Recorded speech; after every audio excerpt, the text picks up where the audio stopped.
Hi everyone and welcome back to my channel. In today's videos we're gonna have a look at the lineup in the fourth round of the Australian Open, who are the players who made it to the fourth round in the men's draw, what has been the path of each player to making it to the fourth round, and then I'm gonna give you my view and my predictions on how I see the fourth round playing out and who is going to reach the quarterfinals. So first, let's have a look at all the players who are in the fourth round. So Nadal, Djokovic, Roger Federer, Medvedev, Thiem, Alex Zverev, Kyrgios, Monfils, Wawrinka, Rublev, Fognini, Tennis Sangren, Martin Fucsovics, Marin Cilic, Milos Raonic and Diego Schwartzman are the ones making it to the fourth round. So now the path of each player, starting with the number one seed, so Rafa Nadal, spent in total 6 hours and 10 minutes on court. That's just a little bit above 2 hours per match, relatively solid. First round against Hugo Dellien, the Bolivian player, and then Federico Del Bonis from Argentina. Even though Nadal won the first 2 rounds in straight sets, some commentators were saying and analysts were saying, well, he's doing okay, but this is maybe not the most super convincing start he could have had. But considering how well he played in the third round against his fellow countryman Pablo Carreño Busta, I think that has given him a lot of confidence. And considering how well he was hitting the ball and how well his serve was working, first and second serve, how little number of unforced errors he made, if he can keep this up, then whoever he's going to play in the next round, he's going to be the favorite. So moving on to Novak Djokovic.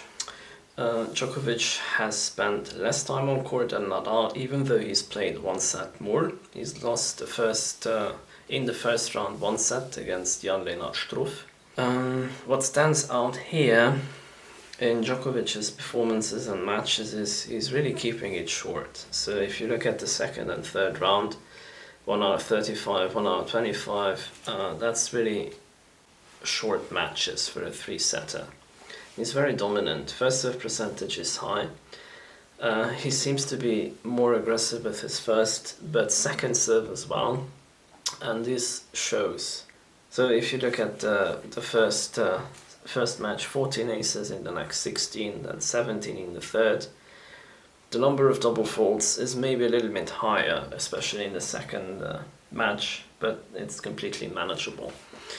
So Djokovic seems to be trying to add a few elements to his game. There has been a lot of discussion about Nadal, Federer, that they have changed their games and they have evolved to being even more aggressive players.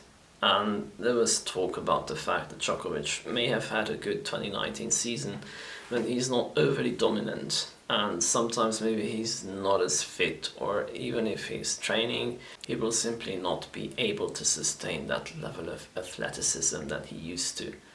And he also may want to add a few elements to his game and try to keep points shorter.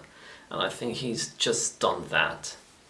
He's talked about the fact that he's working with Goran Ivanisevic on the serve to become a little bit more aggressive, because he always had a good serve, but he feels this is an underrated part of his game. So he has a good serve, but it can be even better, it can be even more effective.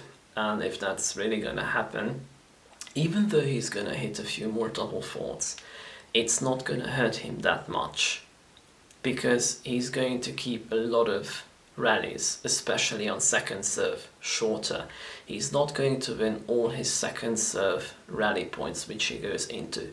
So on that idea, he can risk a little bit more on the second serve, be more aggressive, and has a lot more chances, better chances to keep points shorter and win his service games even better or quicker. So let's see how that goes and how that works out for Djokovic. Moving on to Roger Federer. First 2 rounds, very impressive. Third round, He didn't play a bad match, but it's not that impressive. So John Millman was a very tough opposition. 4 hours and 3 minutes on a 38-year-old body, even if it's Roger Federer. That probably has taken something out of him. So I'm pretty sure he will try to blitz his opponent in the next round. Daniil Medvedev spent a little bit more time in the first round against Francis Tiafoe, last year's quarterfinalist. Dropped a set, but nevertheless came through relatively convincingly. His numbers are really not that high, generally looking as Nadal Djokovic especially, but I think he's just really getting into the tournament, and he's still going to progress. Going ahead to Dominic Thiem. So Thiem has spent quite some time in the first 3 rounds, so over 8 hours and 30 minutes. That's a lot. Lost a lot of time against Alex Bolt in the second round. After winning the first set relatively comfortably, losing the next 2, so he had to go over 5. It's very tough to say where Thiem is heading in this year's Australian Open. He doesn't have good results in the past here, but he's played well at the end of last season on hard court. He's had a few practice matches in the ATP Cup, even though he wasn't very convincing. But he had some match practice, and I think that helped him. He's gone through the first 3 rounds, so I think he's also going to progress at least one round further. Sasha Zverev. So everybody was talking about the fact that he had a very bad ATP Cup and his double faulting problem is back again. But if you look at the stats right now, 4 double faults in the first, 0 double faults in the second match, and 3 double faults in the third. So that's not so bad. Hitting high numbers of first serves in, first and second serve percentage winning is good. Hasn't spent too much time on court either, so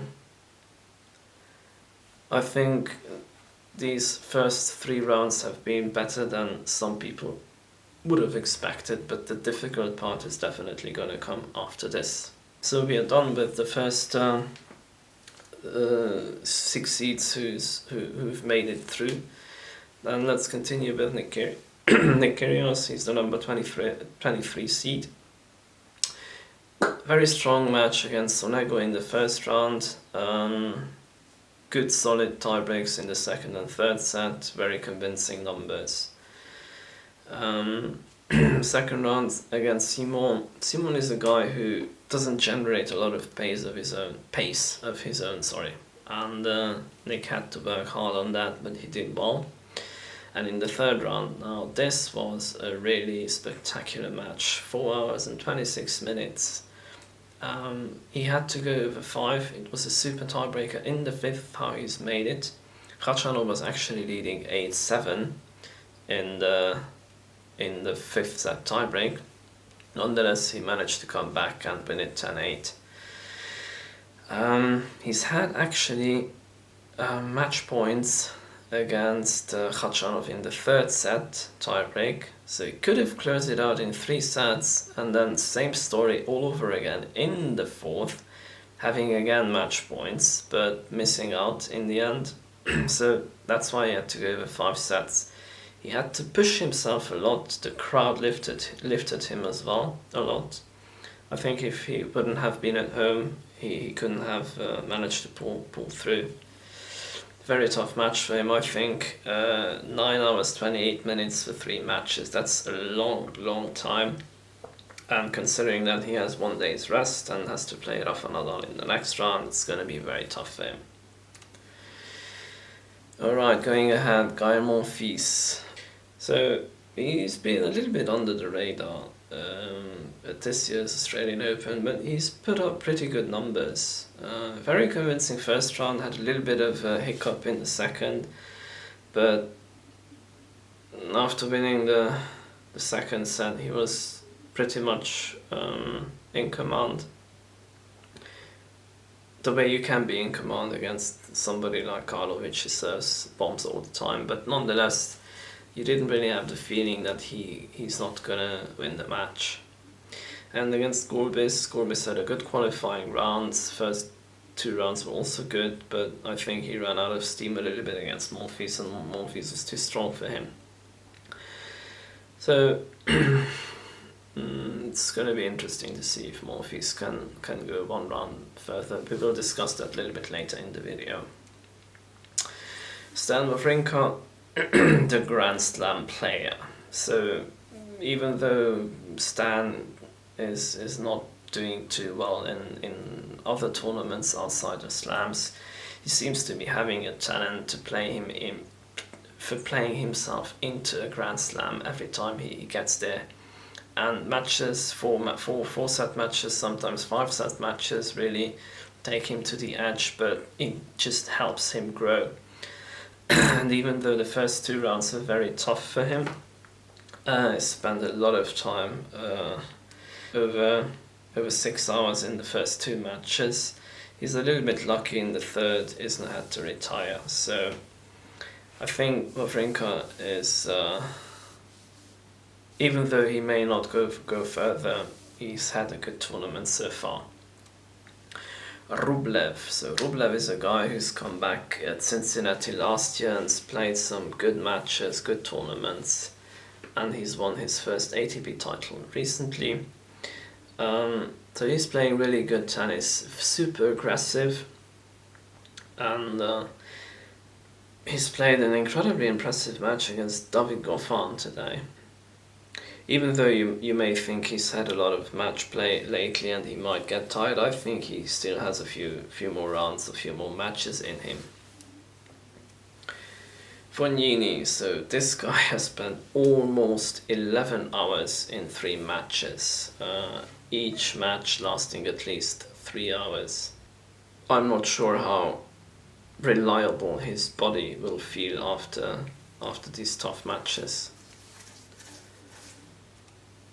Dennis Sandgren, so he's a little bit of a surprise that this is Australian Open. He's done well here in the past, but his second round upset against Matteo Berrettini, even though people were saying that this is not a place where Berrettini is probably going to do very well, but nonetheless he was the 8th seed. He came back from 2 sets to love down against Sandgren, so it could have gone either way. So very good showing from Sandgren,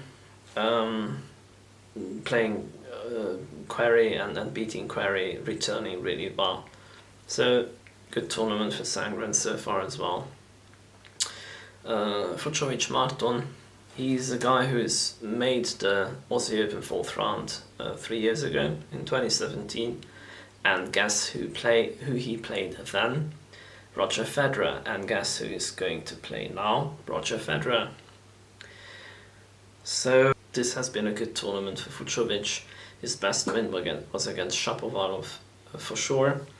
I would be surprised if he would make it further in the tournament.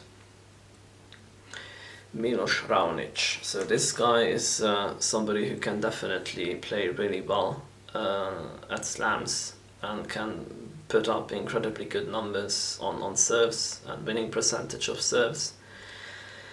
I was a little bit surprised he's beaten Tsitsipas in the 3rd round in straight sets, but he says that this training regime, what he had in the off-season training for 2 weeks, in a way he really thinks it's very useful for him. That worked, so let's see if he can go any further in this year's Australian Open.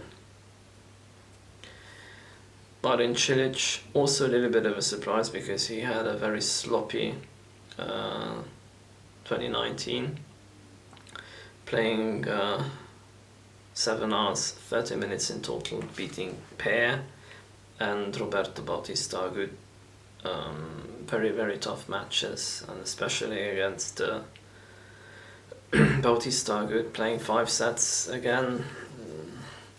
I really thought Bautista Agut would be the one who is the favourite going into that match, so good on Cilic for making it to the 4th round.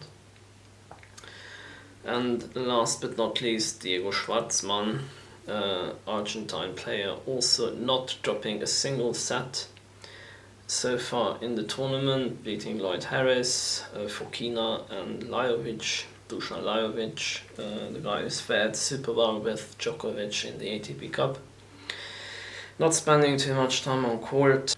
Nonetheless, I think in the next round it's gonna be just too tough for him. Now, let's have a look how the first 8 seeds have fared. So Nadal, Djokovic, Federer, Medvedev and Thiem going through. Tsitsipas was the 6th seed, he's out and lost to Raonic as mentioned before.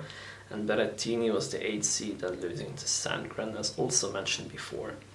And the other players who are not part of the first 8 seeds, so Kyrgios playing Nadal, Monfils playing Thiem, Wawrinka playing Medvedev, Rublev up against Zverev, Fognini against Sandgren, Fucsovic, Federer as mentioned before, Cilic playing Raonic and Schwartzman playing Djokovic. So this is the roundup for the round of 16.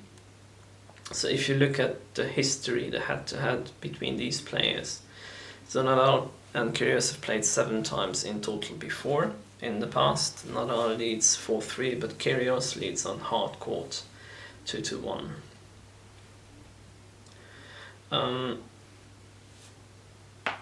Thiem against Monfils, so surprisingly Thiem has a 5-love lead against Monfils. Surprisingly, they have a lot of matches they should have contested, but one or the other was injured and it was a walkover. But overall, it's 5-love for Thiem, and Thiem also leads 2-love on hard courts. Medvedev against Wawrinka, they've met only 2 times, and Medvedev won both matches, and on hard court, naturally then as well. Zverev against Rublev. Zverev leads 3-0, the 2 hardcourt matches on the Zverev's belt.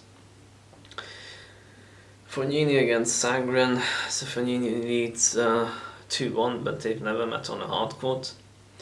Federer against Fucsovic, Federer leads 2-love, and on hardcourt it's also 2-love. They played twice, and both times was on the hardcourt. Raonic against Cilic.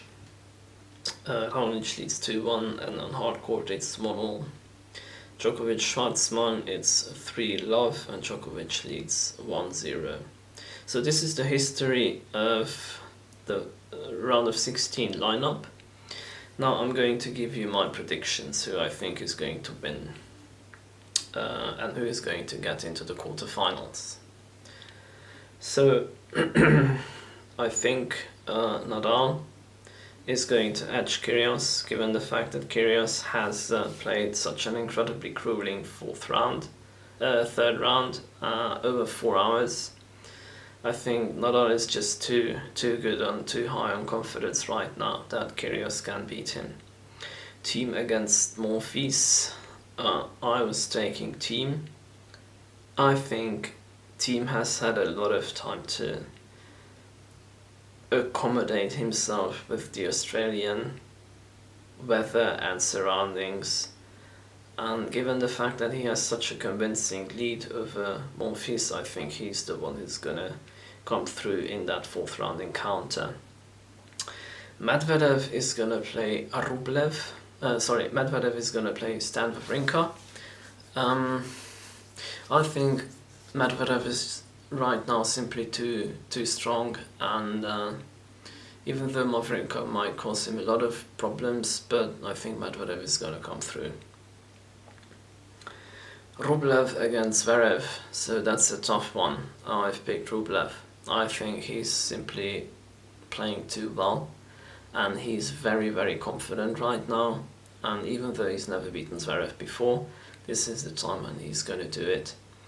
He's hitting the ball so big, so hard, and he seems to really have so much confidence in his shots that I think even though Zverev had 3 good previous rounds and 3 good matches, I think that's just not enough, and if Rublev's gonna put him under a lot of pressure, he probably will not be able to withstand the pressure, and I think he's gonna crack. So I'm taking Rublev because of that. Tennis Sandgren is playing Fabio Fognini. So even though these players have never met on a hard court, just given the fact that Fognini has played over 10 hours and each match has lasted at least 3 hours with him, I'm simply taking Sandgren on the fact that he seems to be really having a good form, good confidence, and I think Fognini is physically not up to another 5-setter. Federer against Fucsovics, I think Federer is the absolute favourite in that one. I think Fucsovics had a good fair so far, beating Tommy Paul. Tommy Paul has beaten Grigor Dimitrov in another thrilling 5-setter. But I think this is going to be the stop, the end for Fucsovics. Raonic is going to play Cilic. I've picked Raonic to win. I think just because he's had such an incredibly good performance against Tsitsipas, and the other previous 2 rounds were also very good, and Cilic has played 2 5-setters before, and Cilic has not played that much high quality tennis of late. And that's the reason because I'm picking Raonic to go through. And Djokovic against Schwartzman. Schwartzman just doesn't have the firepower to keep up with Djokovic, and yeah, that's why I think Djokovic is going to come through in pretty convincingly in that match. So let me know what you think. Do you agree with my predictions? Please comment below, and if you like this video, please